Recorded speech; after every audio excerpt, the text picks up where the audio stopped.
دائر بین الاربع۔ آج کے دور میں تعصب فی المذہب کی گنجائش نہیں، دنیا ایک گاؤں بن چکی۔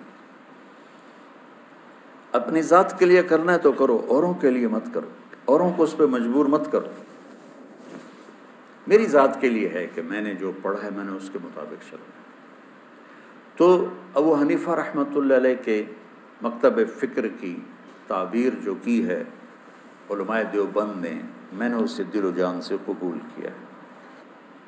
میں نے ایک گاؤں میں 20 لڑکوں سے پوچھا ہمارے نبی کا نام کیا ہے، ایک لڑکے نے نہیں بتایا کیا۔ پریشان۔ میں نے پھر ایک سے پوچھا تینوں کلمہ، میں نے بوئے اپنے نبی دا نام کی ہے کہ جی پتہ کوئی نہیں۔ میں کہتا تینوں کلمہ آمدہ ہے کہ جیا، میں کہا سنا، کہنے لگا لا الہ الا اللہ او محمد رسول اللہ۔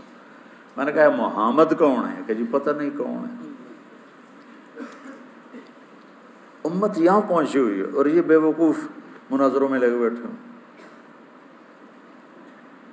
تو بچوں سینہ کشادہ رکھو، سب کے لیے محبت رکھو۔ امت کا اختلاف ختم نہیں ہوگا، کہیں شدید ہے، کہیں درمیانہ ہے، کہیں خفیف ہے، لیکن اپنے سینے سب کے لیے کھلے رکھو، سب کو محبت۔